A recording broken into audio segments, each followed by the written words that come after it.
Everyone knows the manger. Everyone knows the cross. The world has painted them, carved them into stone, hung them on walls of gold. But no one talks about what happened between those two moments. No one talks about the 30 years that were lived in the dark, in hiding, in sawdust, in grief, in ordinary bread broken over an ordinary table. No one asks the woman who was there for all of it. No one asks the mother. I have carried this story inside my chest for longer than I can say, and I have never been able to speak it in full, because some truths are too heavy for words and too holy for silence. But I will try. I will try because you deserve to know what it cost. Not just the cross, everything before it. The years the scrolls do not record. The years I lived with my hands shaking and my heart split open and the name of the Lord on my lips like a wound that would not close. These are those years. He weighed nothing when I first held him. That is the thing no one understands. He weighed nothing. And yet I have never carried anything heavier in my life. We fled Bethlehem in the dark. Yosef woke me with his hand over my mouth, his eyes wide and white in the lamplight, and I understood before he said a word. I wrapped the child in everything I had, the outer cloak, the inner cloth, the warmth of my own body, and we moved like shadows through streets that smelled of hay and cold stone. The soldiers of Herodes were coming. They were coming for the boys. They were coming for my son. I did not stop trembling for 40 days. The road to Egypt is not a road you walk. It is a road that walks through you, that grinds you down beneath its heat and opens you like a wound.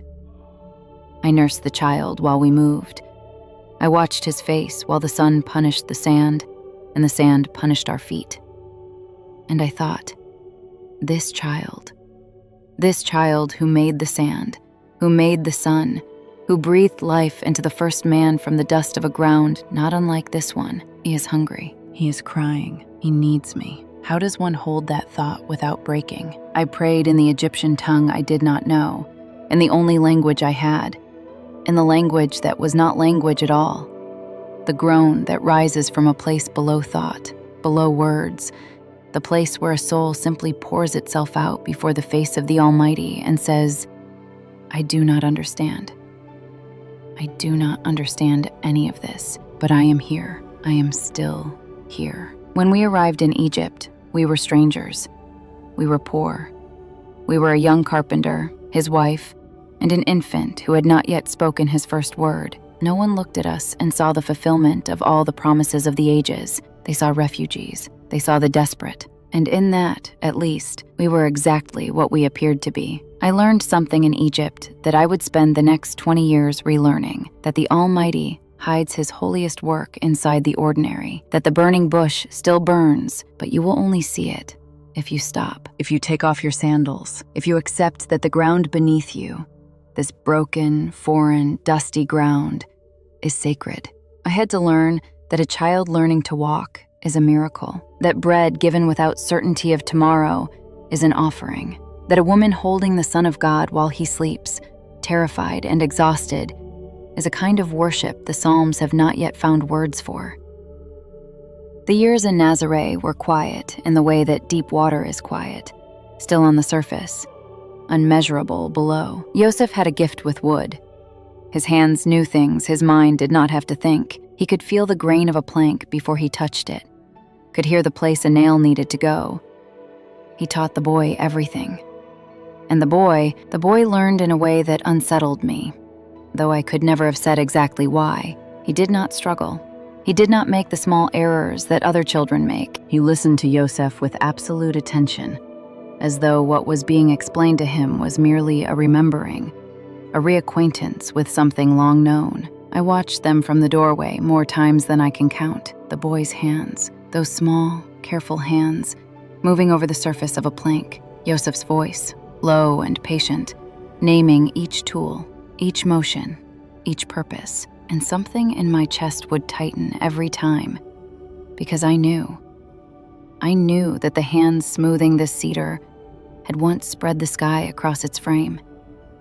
I knew the child asking where to place the chisel had spoken light into darkness with a word, and he did not remember. Or perhaps he remembered everything, and the mercy was that he let us teach him anyway. I would wait until they were asleep, then I would go outside, under the Galilean sky, and I would speak to the Almighty in the only way I knew how. How do you raise wisdom, Lord? How do you correct holiness when he is wrong? How do you discipline the one who is without sin? How does a mother look into the eyes of the Eternal and say, "Eat your supper, wash your hands, do not run near the well"? The silence that came back was not empty. I learned that. The silence of God is not the silence of absence. It is the silence of the deep, the silence that was there before the first word was spoken over the waters. It holds everything. It is heavier than any answer. I made bread. I swept the floor. I mended Yosef's cloak and called the boy in from the street when the light changed. I sang the songs my mother taught me over his bed at night, the old songs of the people, the songs of the long waiting and the long hope. And he would fall asleep to them, his face in perfect peace. And I would sit in the dark beside him, and I would not move for a very long time. He was ordinary in every way that counts. He scraped his knee on the courtyard stone. He came to me when he was afraid in the night. He ate what was put before him and gave thanks as we had taught him, and helped carry water from the well without being asked. The men of the village liked him. The women trusted him. He had a quality. I searched for years for the right word. A quality of still water, of a lamp that does not flicker, even in wind. You felt, in his presence, that whatever was happening to you was seen, fully seen, without judgment, without diminishment, that you were known. I wonder now if that was always what it felt like to be near the Eternal. If Adam and Hava walked in the garden in that same feeling of being completely known and completely loved, and if what we lost in the fall was not only innocence, but the simple experience of being seen by the one who made us. In Nazareth, I was the only one who knew. And that knowing was a weight unlike any other weight, because it could not be shared, and could not be set down, and would not let me sleep as other mothers sleep. He was 12 years old when I lost him. I do not use that word lightly. Lost. It is the right word. Every mother who has ever turned around in a crowded place and not found her child will understand the sound that comes out of you in that moment. The sound that is not a scream because it has no time to be a scream. The sound that is pure animal terror. The air leaving your body before your mind has caught up with what your eyes are telling you. We were in Yerushalayim for Pesach. The city was full of pilgrims, of merchants, of soldiers, of sound and smell and movement in every direction. We traveled in a group, as we always did, family and neighbors together, and I had assumed he was somewhere in the crowd ahead, and Yosef had assumed he was somewhere behind. And by the time we found each other and asked the question, by the time those words left our mouths, we had already been walking away from him for the better part of a day. I will not describe the night. I do not have words for the night. I have only the prayer I prayed, which was not prayer in any form I had ever prayed before. It was accusation and petition at once. It was the psalmist at his most forsaken. It was a woman throwing herself at the feet of heaven and saying, "I have done everything you asked of me. I said yes when you asked me to carry something no woman has ever carried. I fled across a desert in the dark. I have held this secret for 12 years. Do not take him. Not like this. Not here." We found him on the third day. He was in the temple courts, seated among the teachers of the law, and every man there was leaning toward him the way men lean toward a fire in winter, and he was speaking. 12 years old, speaking with a quiet authority that I recognized and that unmade something in me, because I had known this moment was coming and had not been ready for it. and I am not sure I could ever have been ready for it. I said to him what every mother has said to every child. Why have you treated us like this? Your father and I have been searching for you in great distress. And he looked at me. He looked at me the way the ocean looks at the shore, with love and with a kind of inevitable distance that cannot be crossed. He said, "Didn't you know I had to be in my father's house? I kept all of it, as I had always kept all of it, pressed into the deepest part of me like a stone pressed into the earth." But something had changed. The boundary had shifted. For 12 years, he had been mine, wholly, practically mine. He had needed me. He had called me and come to me and let me hold him. And now I felt, for the first time, the truth that I had known in my mind, but not yet in my body, that he did not belong to me. He had never belonged to me. I was not his origin. I was only his door. He came home with us.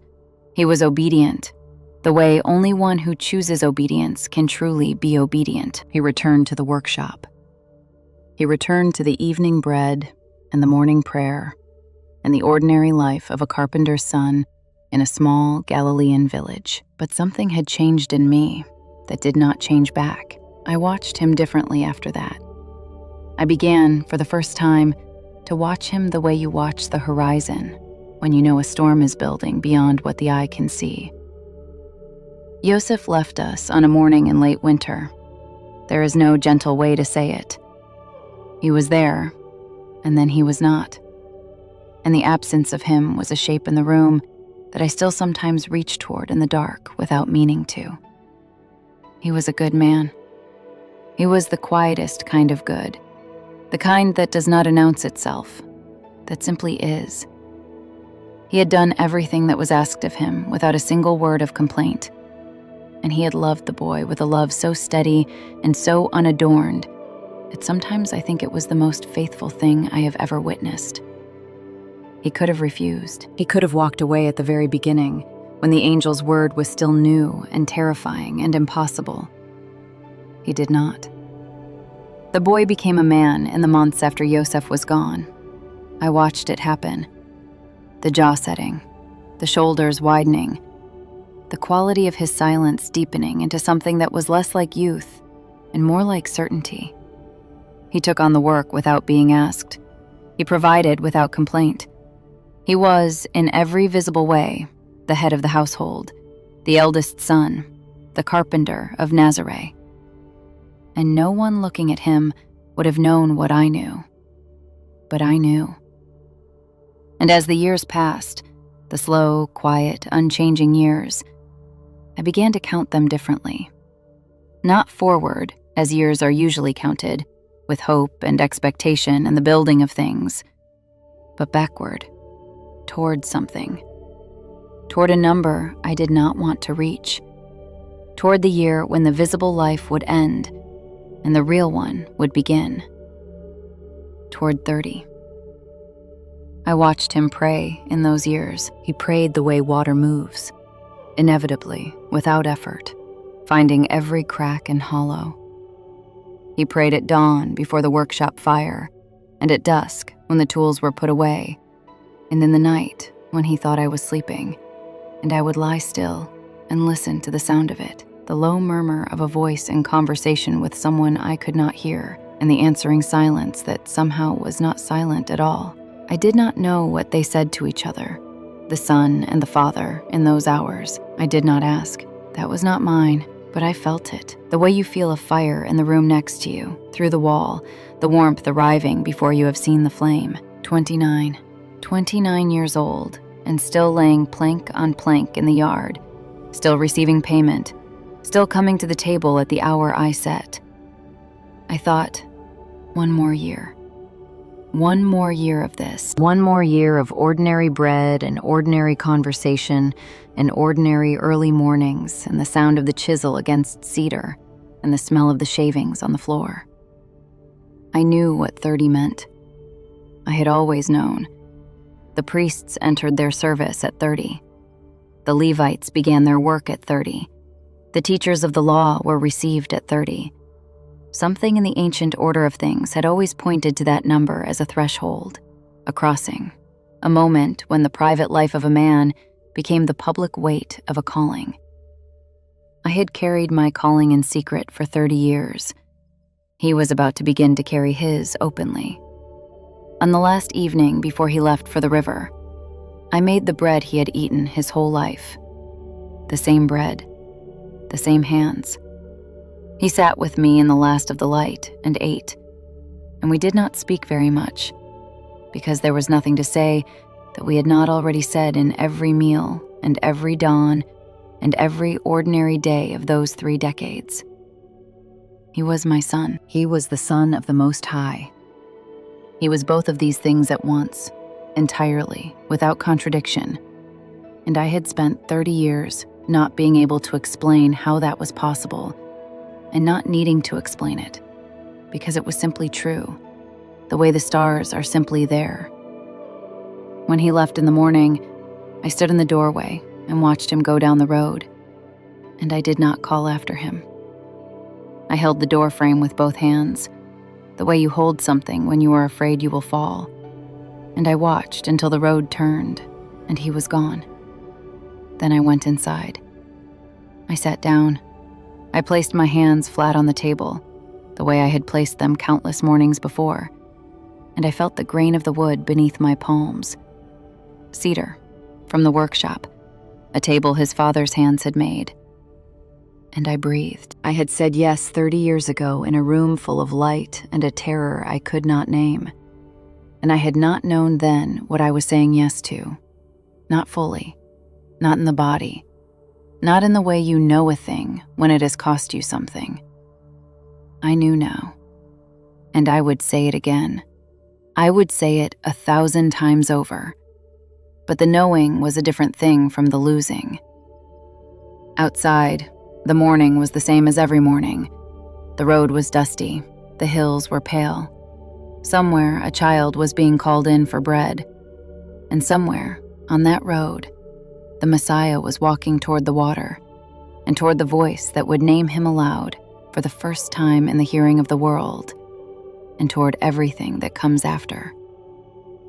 And I sat with my hands flat on a cedar table, and I breathed, and I breathed, and I breathed. And the God who had not explained a single thing in 30 years was with me still, in the silence, in the grain of the wood, in the breath itself. Selah.